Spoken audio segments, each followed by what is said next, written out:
Je vais passer la parole à Cécile, qui va, avec quelques slides, nous faire la présentation au pupitre du campus des transitions et de cette méthodologie des portes qui nous amène à repenser nos transitions. Oui, bonjour à toutes et tous. Je pense que ce que je vais dire est bien, un angle un peu différent de celui qu'a pris Nathalie, mais très très convergent. Alors je vais d'abord dire d'où je parle. À partir de, vous voyez sur la droite, un beau château qui est dans le sud de la Seine-et-Marne, qui est le château de Forges, qui a été mis à disposition du projet du campus. Alors c'est un petit peu un cadeau empoisonné parce que voilà, l'enjeu c'est d'arriver à développer ce lieu comme un écolieu, un éco-campus, de manière à essayer de favoriser la mise en transition d'acteurs divers.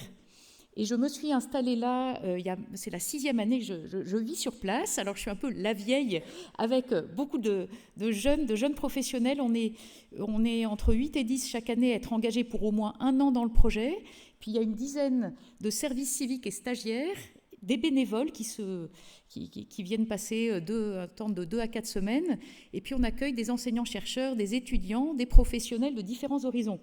Et voilà, notre raison d'être, c'est former pour transformer l'enseignement supérieur et les responsables d'aujourd'hui et de demain pour une transition écologique et solidaire. Donc c'est une énorme ambition avec un tout petit lieu, pas si petit que ça, mais disons un ancrage très spécifique, mais avec cette idée de pouvoir aider à déployer des compétences transverses pour être à la hauteur des enjeux. Et c'est de ça dont je voudrais vous parler. Parce que en juin 2019, après une année d'existence sur place, j'ai eu l'occasion de voir la ministre de l'Enseignement supérieur et son directeur de cabinet qui nous ont dit nous, ça fait 1 an qu'on est confrontés à des demandes de la part des jeunes militants dans le mouvement pour un réveil écologique. Et finalement, vous êtes au départ un réseau d'enseignants-chercheurs de différentes disciplines. Et vous êtes hors système. Et ils nous ont dit, mais allez-y, travaillez à l'écriture d'un socle commun de connaissances et compétences pour la transition. Et on a réuni 70 enseignants-chercheurs de différents horizons, ce qui a donné lieu à la publication il y a 3 ans du manuel de la grande transition, et qui va sortir en version poche en janvier prochain. Et là, on s'est dit que pour aider des personnes à se mettre en mouvement, et je crois que ça correspond bien à ce que Nathalie vient d'évoquer, l'idée c'est de pouvoir faire un pas de côté par rapport parfois aux œillères que nous avons. Et donc on a essayé de réfléchir donc, avec des personnes qui venaient de mondes un peu différents, et on a élaboré un parcours en 6 portes que je vais vous présenter.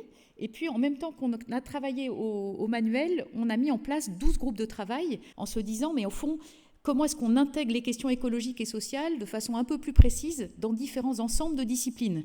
Voilà, et pour l'instant, on a 8 petits manuels qui sont sortis sur 12 prévus.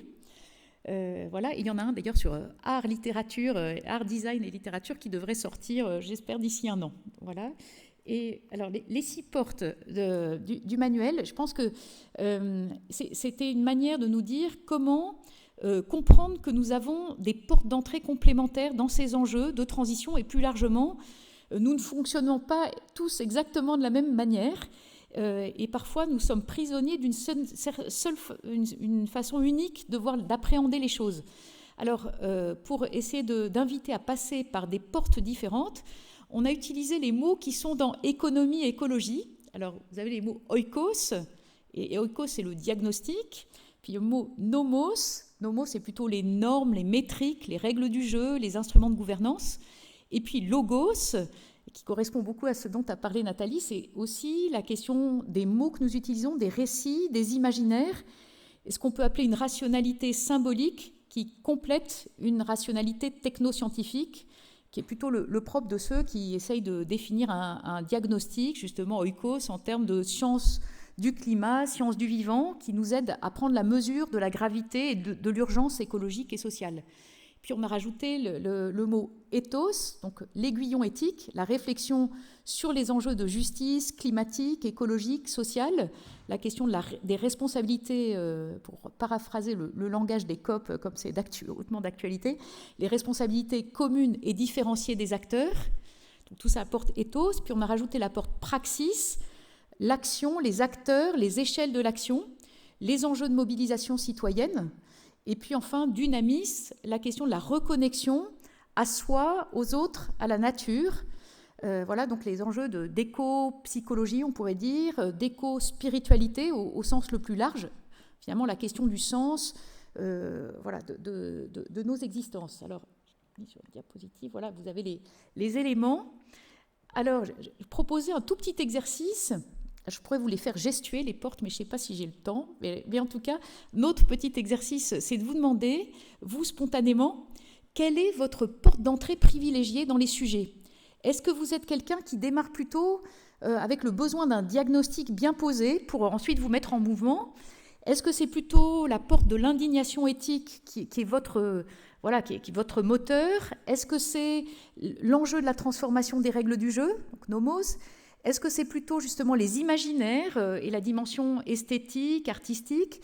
Est-ce que c'est la pratique, l'agir concret ? Ou est-ce que c'est la reconnexion plus intérieure ? Du coup, quelques secondes pour que vous vous demandiez quelle est la porte d'entrée, avec l'idée qu'on a tous à passer par les 6 portes. Hein, mais bon, voilà, on a quand même souvent une porte qui est privilégiée. Et donc, je vais nommer les portes et puis je vous propose, quand c'est votre porte d'entrée privilégiée, de lever le doigt. Donc, quelles sont celles et ceux pour lesquels c'est la porte oikos, celle du diagnostic, qui est la porte privilégiée ? Voilà, une personne. Quelles sont celles et ceux pour lesquels c'est ethos, donc l'enjeu éthique, l'aiguillon éthique ? Il y en a plusieurs. Nomos, la question des règles du jeu, des métriques. On est moins dans le... C'est intéressant de voir l'auditoire que nous formons là. Logos, alors ça c'est pas étonnant. Il y en a certains qui lèvent le doigt. Praxis et dynamis. Alors, vous ne vous voyez pas tous, mais ce qui est intéressant, c'est que toutes les portes ont été nommées. Alors, peut-être pas nomos, pas grand monde. Mais, et donc, ça dit quelque chose des différentes portes d'entrée dans ces enjeux. Et dans le cadre de ce qu'on propose au campus, mais de manière plus large, puisque ensuite cette approche des 6 portes, elle est en Creative Commons. Donc l'idée, c'est que tous ceux... Alors on a mis juste une condition, que ceux qui veulent en faire une affaire commerciale, qu'il y ait une redevance pour le campus, qu'il y a un modèle d'affaires absolument dramatique. Mais sinon, l'idée, c'est d'en faire des ressources qui soient appropriables, enfin mobilisables par tous ceux pour lesquels ça peut être une approche intéressante. Donc, on essaye de déployer ça de différentes manières. Alors, je vais passer rapidement sur les 6 portes. Alors, dire quand même quelque chose qui peut vous intéresser, c'est...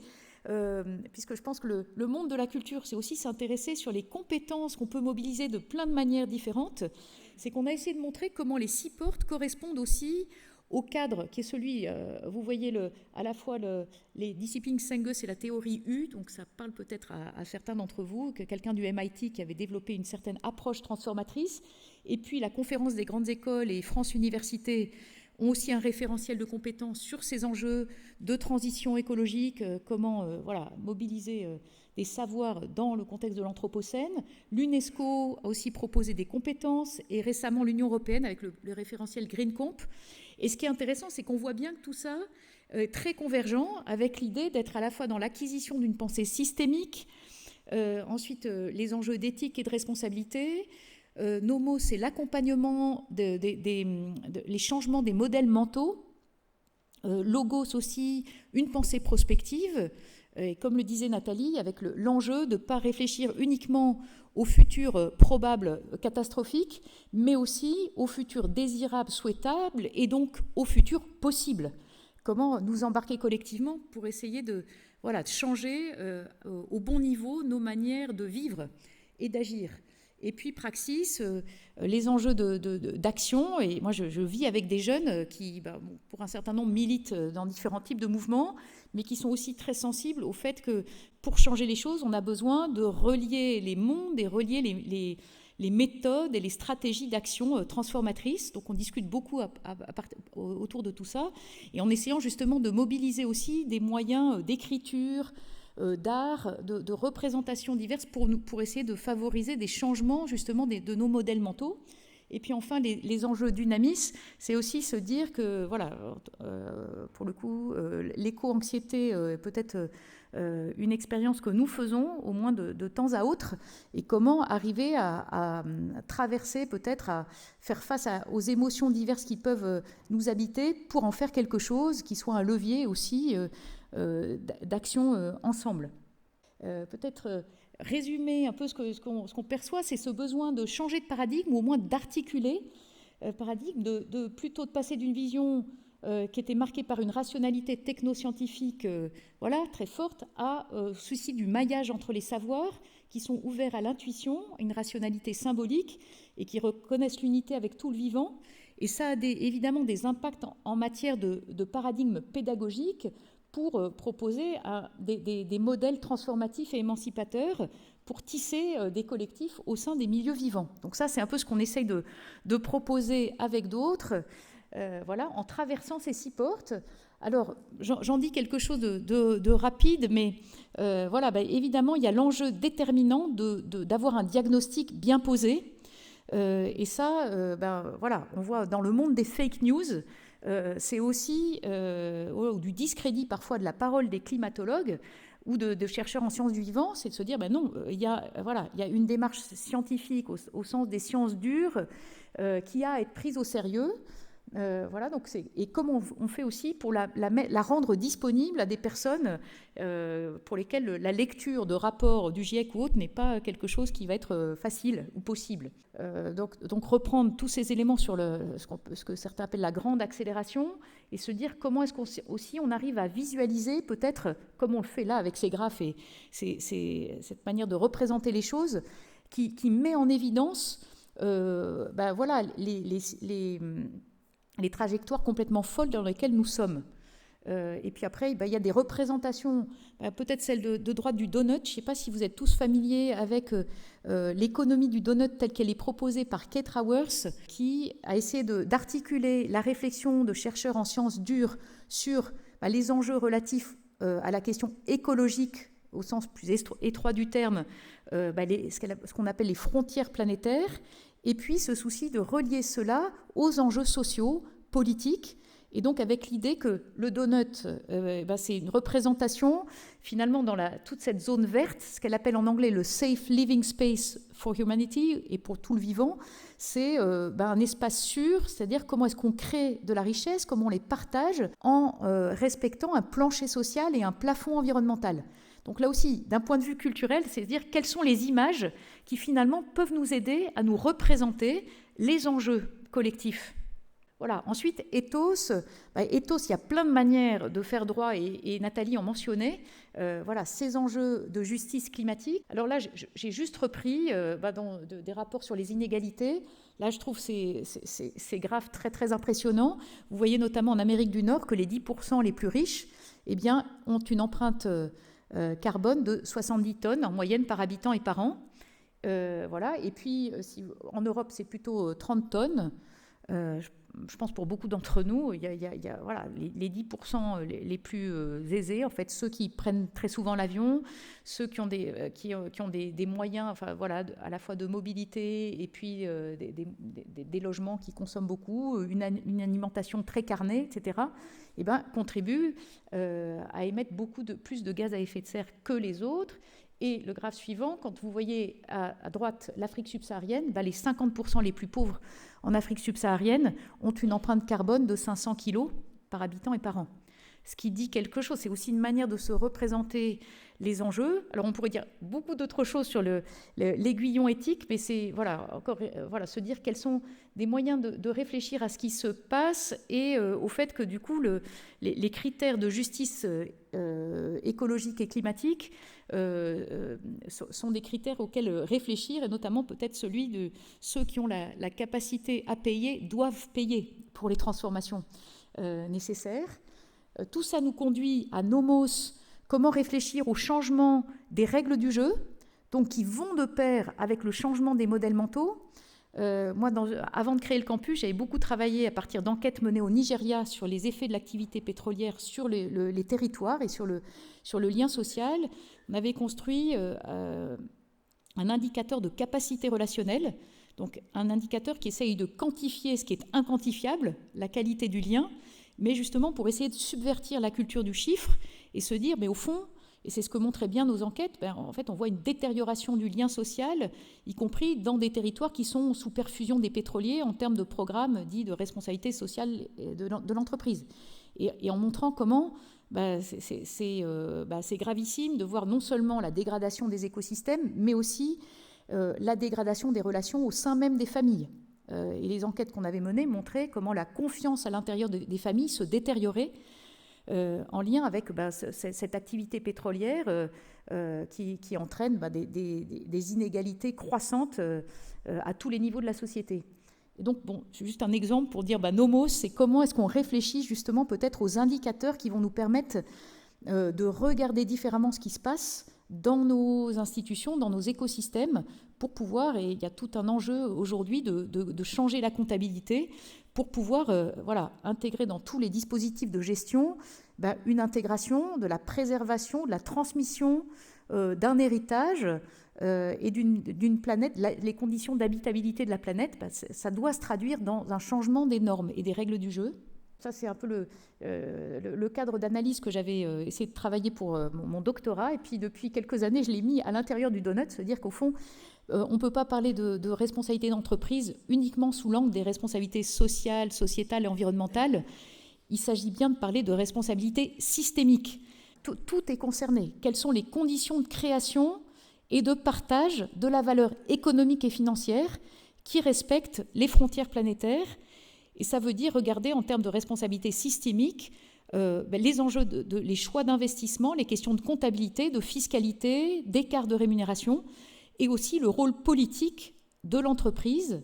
Et quand on connaît le lobby des grosses entreprises, tout ça, si on ne le prend pas en compte, on reste, les transformations seront marginales. Alors ça, je pense pour le monde de la culture, c'est aussi peut-être se dire qu'il y a des façons d'envisager le lien entre une rationalité justement économiciste, gestionnaire, et la question d'une rationalité peut-être symbolique qui va permettre d'aider à faire bouger nos représentations collectives. Alors, déjà, je montre la manière dont Éloi Laurent propose, avec l'anneau de Möbius, une façon d'articuler les enjeux écologiques et sociaux pour dire, mais au fond, quand on a l'image du donut, peut-être qu'on ne prend pas suffisamment en compte le fait qu'il peut y avoir soit des cercles vicieux, soit des cercles vertueux du point de vue de l'articulation entre questions écologiques, sociales, économiques.